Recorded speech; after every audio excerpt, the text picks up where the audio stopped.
Hello friends, welcome back to our YouTube channel. और आज का टॉपिक है हमारा ईसीजी, इलेक्ट्रोकार्डियोग्राम।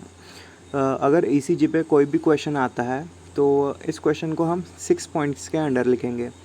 हमारा फर्स्ट पॉइंट होगा डेफिनेशन, उसके बाद आएंगे हम यूजेस पे, उसके बाद इलेक्ट्रोकार्डियोग्राफिक ग्रिड जो होता है calibration on the graph paper which is used for the ECG. उसके बाद में आते हैं हम ईसीजी लीड्स के ऊपर। उसके बाद हम देखेंगे waves of the normal ECG और lastly intervals and the segments into the normal ECG. ठीक है, तो हम स्टार्ट करते हैं डेफिनेशन से। तो डेफिनेशन में हम सबसे पहले डेफिनेशन देखेंगे इलेक्ट्रोकार्डियोग्राफी की। So the technique by which the electrical activities of the heart are studied are known as the electrocardiography. It was discovered by the Einthoven William. ठीक है, इन्हें फादर ऑफ ईसीजी भी कहा जाता है। ओके, इसके बाद electrocardiograph, graph is the machine, the machine by which the ECG is obtained is the electrocardiograph. और इलेक्ट्रोकार्डियोग्राम जो ईसीजी होता है वो होता है graphical representation of the electrical activities of the heart occurring prior to the mechanical activities. जो भी mechanical activities heart में होती है उसके पहले ही इलेक्ट्रिकल एक्टिविटीज़ रहती है, और वो हम स्टडी करते हैं ईसीजी के हेल्प से। ओके, तो graph is the machine and the gram is the graph. Okay, तो ये हमें याद रखना है। और ईकेजी, डच में ईकेजी कहा जाता है ईसीजी को। तो ये होता है कि उसमें कार्डियोग्राम का स्पेलिंग के से स्टार्ट होता है। तो अगर ईकेजी आए या ईसीजी आए वो बेसिकली होता है इलेक्ट्रोकार्डियोग्राम ही। ठीक है, हम मूव करते हैं नेक्स्ट पॉइंट पे। यहाँ पे हम आते हैं यूजेस ऑफ ईसीजी के ऊपर। तो it is useful in determining and diagnosing following points. ठीक है, हम डिटरमाइन करेंगे कुछ फैक्टर्स और डायग्नोस करेंगे सम डिसीजेस। ओके, तो सबसे पहले हम यहाँ पे डायग्नोस कर सकते हैं, डिटरमाइन कर सकते हैं heart rate, heart rhythm, abnormal electrical conduction और पुअर ब्लड फ्लो अगर हो सकता है कि हार्ट मसल को जो कि रहता है इश्यमिया, वो भी हम डिटरमाइन कर सकते हैं ईसीजी के बेसिस पे। हम डायग्नोस कर सकते हैं हार्ट अटैक को, कोरोनरी आर्टरी डिसीजेस को और hypertrophy of the heart chamber हम बता सकते हैं ईसीजी के बेसिस पे।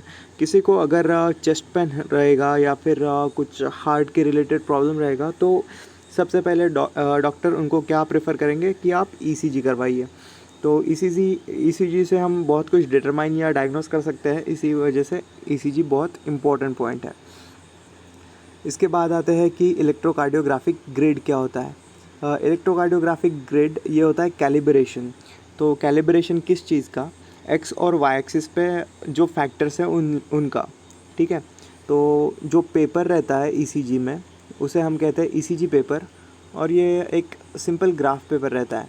ओके, इस पे हम टाइम ड्यूरेशन को प्लॉट करते हैं अलोंग द एक्स एक्सिस, और एम्पलीट्यूड जो कि होता है वोल्टेज, ये हम करते हैं वाई एक्सिस के अलोंग प्लॉट। ठीक है, तो ड्यूरेशन में 1 millimetre is equals to 0.04 second, और इस हिसाब से अगर देखेंगे तो 5 मिलीमीटर क्या आएगा हमारे पास, 0.20 सेकेंड। ओके, तो ये सब डाटा हम लेते हैं from the speed of the paper के बेसिस पे। ओके, और एम्पलीट्यूड हमारा कैलिब्रेट होता है 1 millimetre is equals to 0.01 millivolt, और 5 मिलीमीटर इस हिसाब से देखेंगे तो 0.05 मिलीवोल्ट आ जाएगा, 0.5 मिलीवोल्ट आएगा।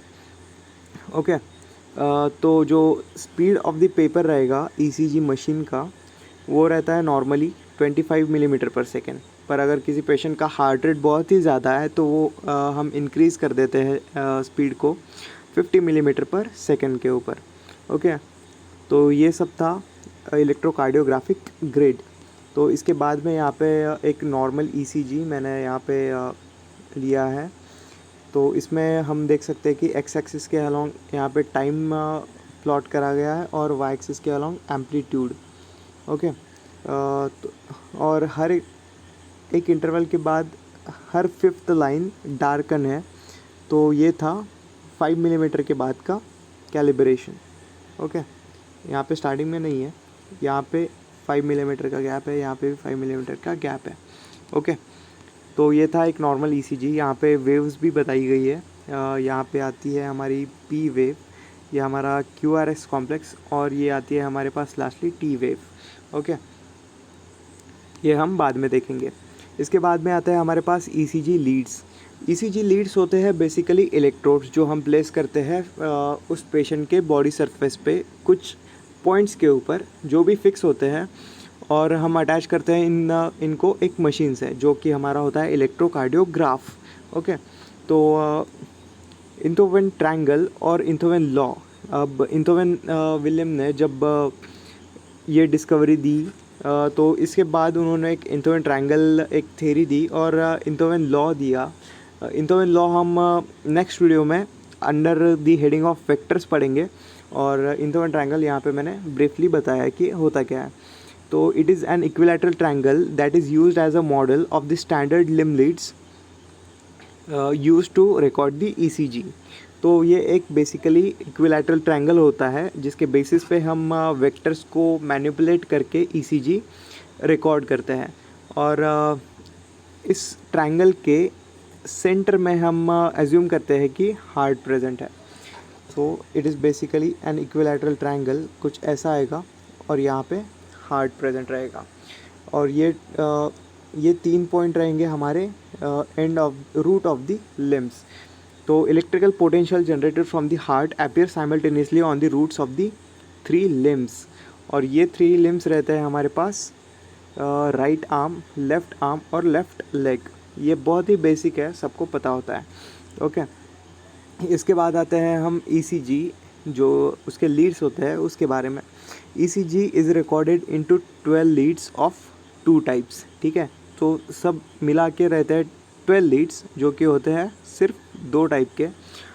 वो रहते हैं हमारे पास, एक तो बाइपोलर और उसके बाद आता है यूनिपोलर लीड्स। तो बाइपोलर और यूनिपोलर में डिफरेंस ये रहता है कि बाइपोलर में दोनों टाइप के पोलैरिटी हमें देखने को मिलती है, जबकि यूनिपोलर में सिर्फ पॉजिटिव इलेक्ट्रोड रहता है, और उसके बाद में जो दूसरे इलेक्ट्रोड्स रहते हैं यूनिपोलर में वो इनडिफरेंट रहता है। ठीक है, तो सबसे पहले हम देखते हैं कि बाइपोलर लीड्स को। तो ये रहता है स्टैंडर्ड लिम्ब लीड्स, जो कि सिर्फ लिम्ब को अटैच करते हैं हम। लिम्ब जो है हमारे यहाँ पे हमने मेंशन करा है कि right arm, left leg. Okay, तो जो बाइपोलर लीड्स होते हैं, 2 limbs are connected at a time, 2 limb हम कनेक्ट करते हैं, और जिनमें से एक इलेक्ट्रोड पॉजिटिव रहता है और दूसरा इलेक्ट्रोड नेगेटिव रहता है। तो ये होते हैं हमारे पास टोटली 3 टाइप के। ठीक है, तो ये जो 3 टाइप होते हैं इनमें आते हैं लीड 1, लीड 2 और लीड 3। आपको ऐसे ही ड्रॉ करना है, एक आदमी बनाना है, एक पेशेंट बनाना है बीच में, और यहाँ पे लिखना है लीड 1, यहाँ पे लिखना है लीड 2, यहाँ पे लिखना है लीड 3। ये पेशेंट की आएगी राइट साइड, ये आएगी उसकी लेफ़्ट साइड। इसके बाद में जो राइट आर्म होगा ना पेशेंट का, उसे हमें हमेशा निगेटिव इलेक्ट्रोड से कनेक्ट करना है। तो लीड 2 का एक नेगेटिव इलेक्ट्रोड आएगा और लीड 1 का एक नेगेटिव इलेक्ट्रोड आएगा, और जो लेफ़्ट लेग होता है वो हमें हमेशा कनेक्ट करते हैं पॉजिटिव इलेक्ट्रोड से। तो जो बीच का एक लेफ़्ट आर्म रहेगा, इसके पास एक बार पॉजिटिव इलेक्ट्रोड आएगा और एक बार नेगेटिव इलेक्ट्रोड आएगा। तो हमें देख लेना है कि कौन से लीड का क्या क्या इलेक्ट्रोड किस किस पे रहता है। ठीक है, तो इस सिंपल डायग्राम से हमें ये 3 लीड क्लियर हो जाएंगे। इसके बाद हम आते हैं यूनिपोलर लीड्स पे। तो इनमें एक इलेक्ट्रोड पॉजिटिव रहता है और इसको एक्टिव इलेक्ट्रोड भी कहा जाता है। ये जो पॉजिटिव इलेक्ट्रोड रहता है ये होता है एक्टिव इलेक्ट्रोड। ओके, और इसमें जो दूसरे लीड्स होते हैं वो होते हैं इनडिफरेंट। इसका मतलब होता है कि ये कंपोजिट नेगेटिव इलेक्ट्रोड की तरह एक्ट करते हैं।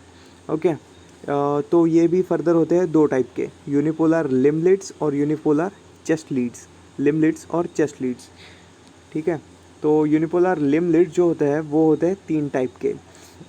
सबसे पहला आता है हमारे पास AVR, दूसरा आता है AVL और तीसरा आता है AVF।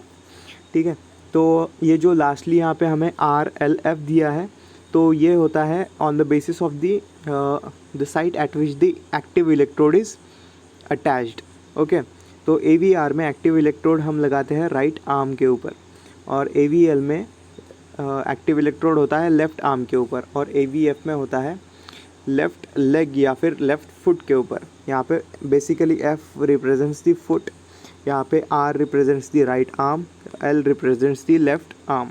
ओके, और जो इनमें एक्टिव इलेक्ट्रोड तो हमने देख लिया, और बाकी के इंडिफरेंट जो इलेक्ट्रोड्स रहते हैं वो हम अटैच करते हैं रिमेनिंग लिम्स के ऊपर।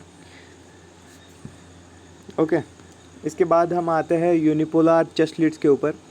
तो जो यूनिपोलर चेस्ट लीड्स होते हैं उनको हम V लीड्स, जो कि V यहाँ पे V डिनोट करता है वेक्टर को, और उनको प्रीकार्डियल चेस्ट लीड्स भी कहा जाता है, क्योंकि जो एरिया पे उनको हम अटैच करते हैं वो एरिया होता है बेसिकली प्रीकार्डियल एरिया।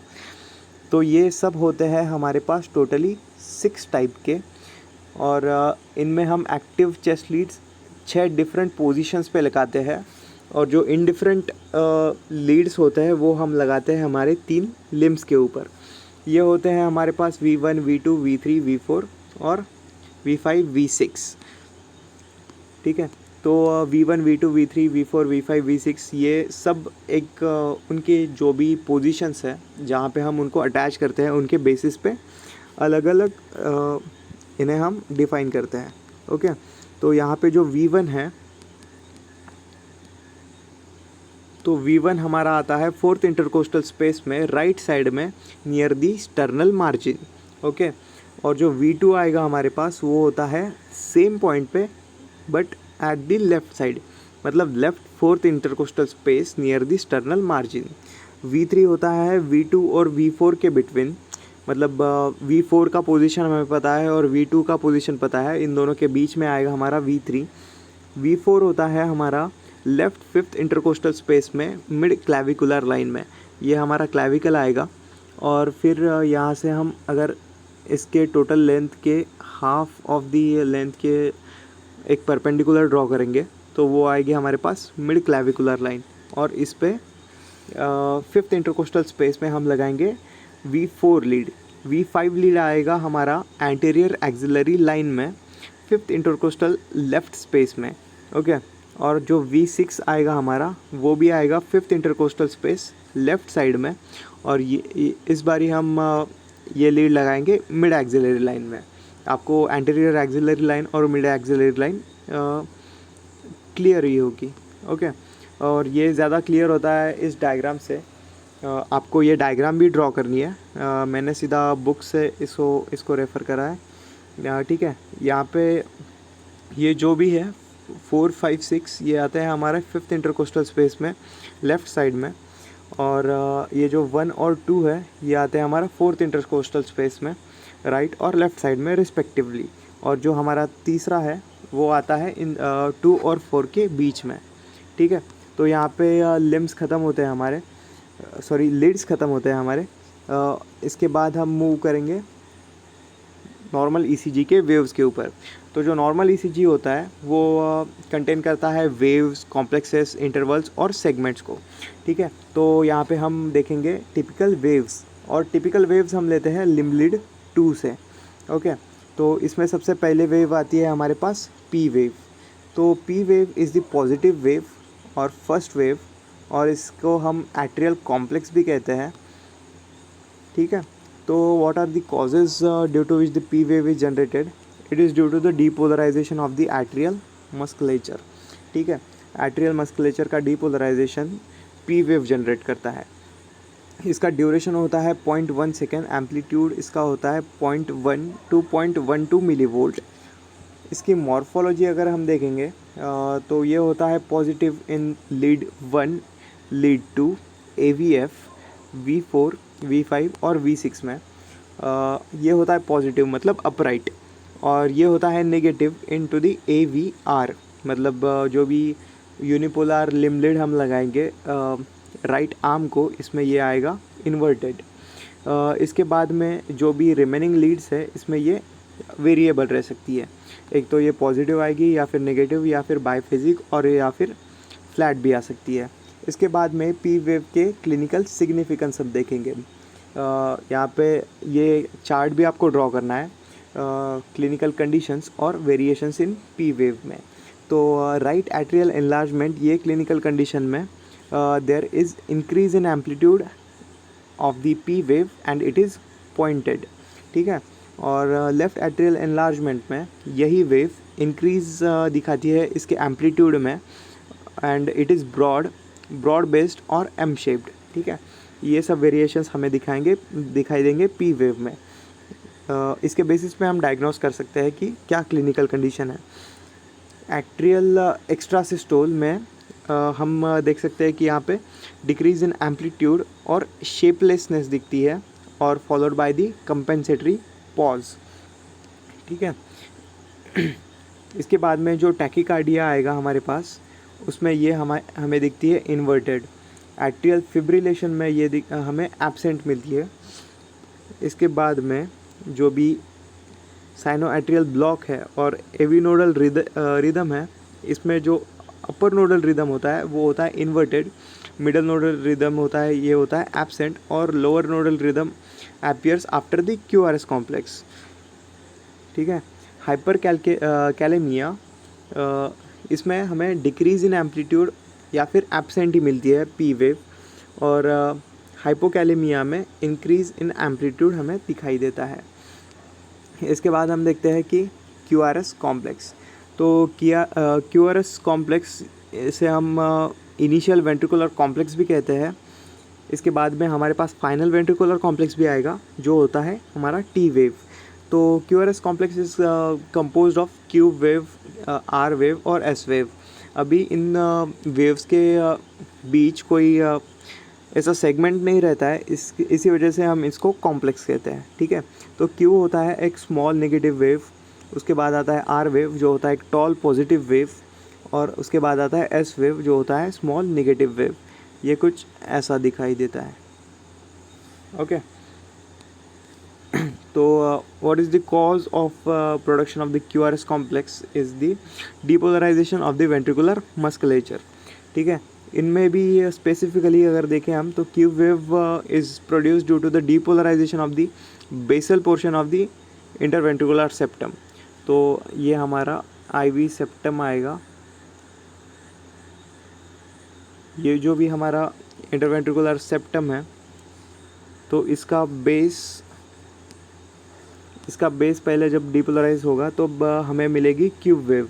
इसके बाद हमारे पास आएगी आर वेव जो कि depolarization of the apical portion of the interventricular septum और एपेक्स। ये पोर्शन जब डिपोलराइज होगा तो अब हमारे पास प्रोड्यूस होगी आर वेव। और लास्टली जो एस वेव है वो हमें कब मिलेगी, basal portion of the ventricular muscle near the AV ring. मतलब यहाँ पे हमारी एट्रियो वेंट्रिकुलर रिंग रहेगी। तो यहाँ पे जो भी बेस में मस्कुलेचर जो प्रेजेंट है उसके डिपोलराइजेशन से हमें मिलेगी एस वेव, ठीक है। इसके बाद में हम देखते हैं ड्यूरेशन। तो ड्यूरेशन होता है क्यूआरएस कॉम्प्लेक्स का 0.08 to 0.10 सेकेंड, ठीक है। इसके बाद में हम देखते हैं एम्पलीट्यूड होता है क्यू वेव का 0.1 to 0.2 मिलीवोल्ट। इसके बाद में आर का होता है 1 मिलीवोल्ट, क्योंकि आर वेव बड़ी होती है तो इसका बड़ा एम्पलीट्यूड होता है विच इज़ 1 मिलीवोल्ट। और इसके बाद में आती है एस जो कि होती है नेगेटिव वेव और उसका एम्पलीट्यूड होता है 0.04 मिलीवोल्ट, ठीक है। तो इसके बाद में हम आते हैं इसके मॉर्फोलॉजी के पास। Morphology of the Q wave, तो ये होती है आर वेव से 25% तक कम होती है, ठीक है। और ये हमें दिखाई देती है लीड 2 में, लीड 1 में, AVL में, V5 और V6 में। इसके बाद में यहाँ पे हमारे पास है आर वेव जो ग्रेजुअली इंक्रीज़ होती है फ्रॉम V1 टू V6। पर यहाँ पे एक लास्टली डिफरेंस आता है कि V6 में as compared to V5 R wave छोटी रहती है और एस वेव जो होती है वो लार्ज रहती है V1 में, उससे भी ज़्यादा लार्जर रहती है V2 में, और फिर ग्रेजुअली डिक्रीज़ होती जाती है V3 टू V6 में।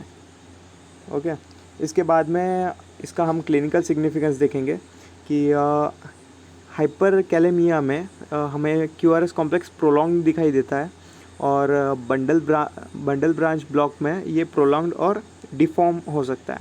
ठीक है, लास्टली हम आते हैं टी वेव की तरफ। टी वेव होती है हमारे पास final ventricular complex. QRS complex was the initial ventricular complex, T wave is the final ventricular complex.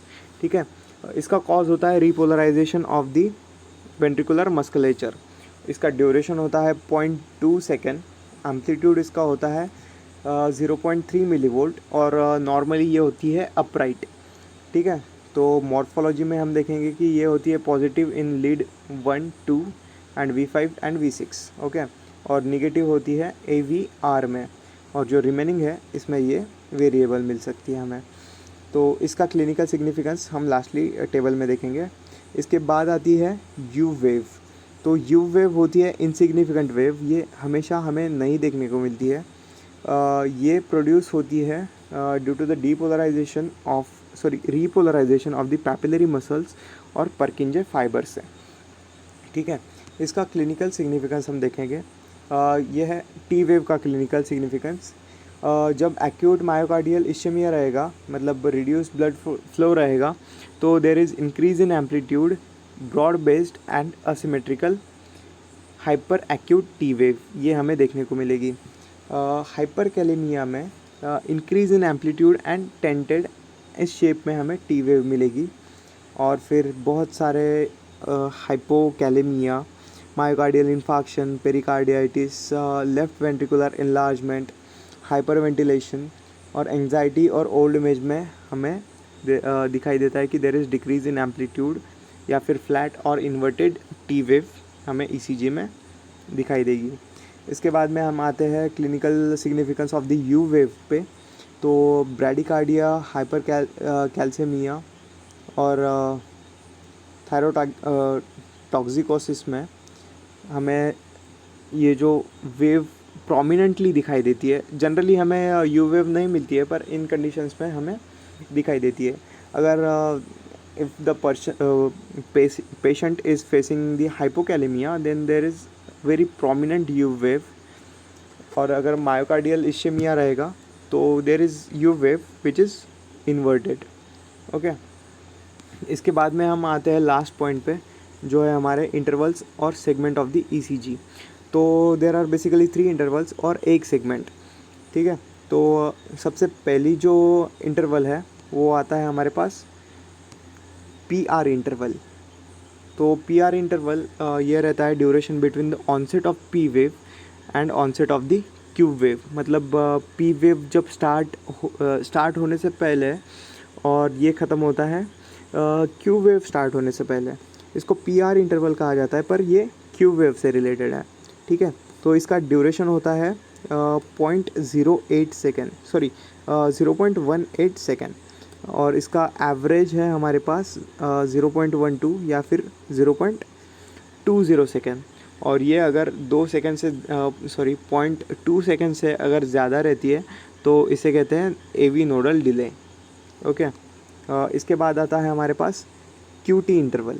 तो QT इंटरवल होता है the duration between the onset of Q wave to the end of the T wave. ठीक है, ये सब मतलब ये आएगा कुछ ऐसे।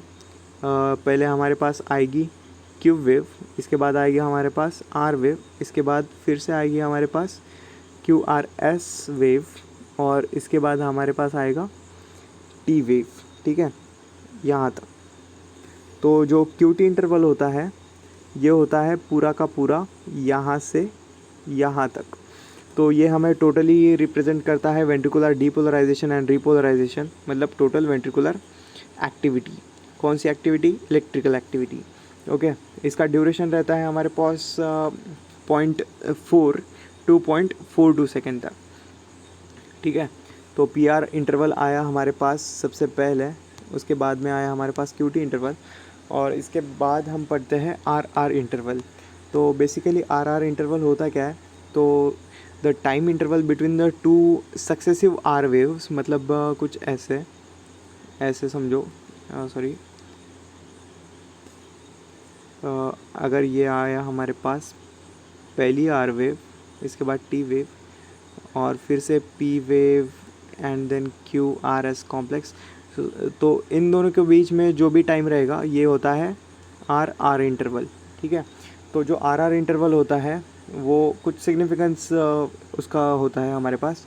तो आर आर इंटरवल से हम एक तो हार्ट रेट को कैलकुलेट कर सकते हैं और हार्ट रेट वेरिएबिलिटी को भी कैलकुलेट कर सकते हैं। हमने स्टार्टिंग में ही बताया था कि what are the uses of the ECG. उसमें हमने बताया था कि for the determination of the heart rate, तो ये जो इंटरवल रहेगा इसका रेसिप्रोकल लेके हम इंटू 60 अगर करेंगे तो हमें मिलेगा हार्ट रेट। और जो एच रहता है ये बीट टू बीट वेरिएशन रहता है आर आर इंटरवल में, कि हर एक बीट के बाद एक तो आर आर इंटरवल कम रहेगा या फिर बढ़ेगा।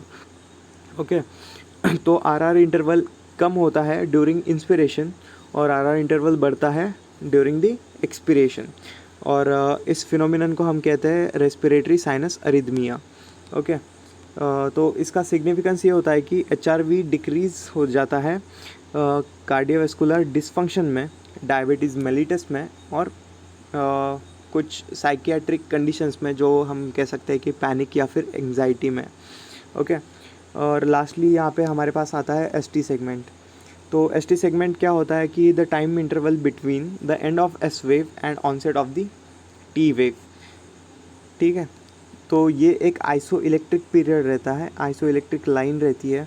यहाँ पे क्यू आर एस कॉम्प्लेक्स ख़त्म हुआ, ये एक आइसो इलेक्ट्रिक लाइन यहाँ पे हमारे पास आई जो कि है S T interval, S T segment, और इसके बाद हमारे पास आएगी टी वेव, ठीक है। तो ये जो हमारे पास एक आइसो इलेक्ट्रिक पीरियड आया इसे हम कहते हैं एस टी सेगमेंट।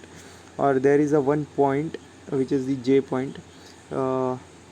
तो J point is the starting point of this segment, और ये होता है junction between the Q R S complex and the S T segment itself. Okay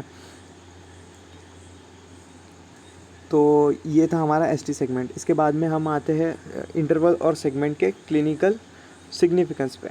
तो जो पी आर इंटरवल है ये ब्रैडिकार्डिया और फर्स्ट डिग्री हार्ट ब्लॉक में प्रोलॉन्ग रहता है। इसके बाद में tachycardia, Wolff Parkinson's White syndrome में, लॉन गैनोंग लेवेन सिंड्रोम में, इन सब कंडीशंस में ये शॉर्टन रहता है। ओके ये भी टेबल आपको ड्रॉ करना है व्हाइल राइटिंग द आंसर। इसके बाद में आता है Q T interval. Q T interval इन कंडीशंस में रहता है प्रोलॉन्ग्ड। ओके और short Q T syndrome hyper calcaemia में ये रहता है हमारे पास शॉर्टेंड। और लास्टली हमें लिखना है एस टी सेगमेंट के क्लिनिकल सिग्निफिकेंस, ठीक है। तो ये आपको पॉज करके देख लेना है। Okay so that was all about the ECG. तो ईसीजी पे अगर कोई क्वेश्चन आएगा, शॉर्ट नोट आएगा या फिर एलएक्यू आएगा, एलएक्यू तो मोस्टली पॉसिबल नहीं है इस टॉपिक पे, पर in case if there is any question then हम इस सब को ये 6 पॉइंट्स के अंडर लिखेंगे। So that's all about the ECG. Thanks for watching. और नेक्स्ट वीडियो में हम वेक्टर्स को भी डिफ़ाइन कर देंगे, पूरा एलेबोरेट कर देंगे, उसमें हम इन्वेंट लॉ भी पढ़ेंगे। तो thank you guys, thanks for watching और कीप वॉचिंग।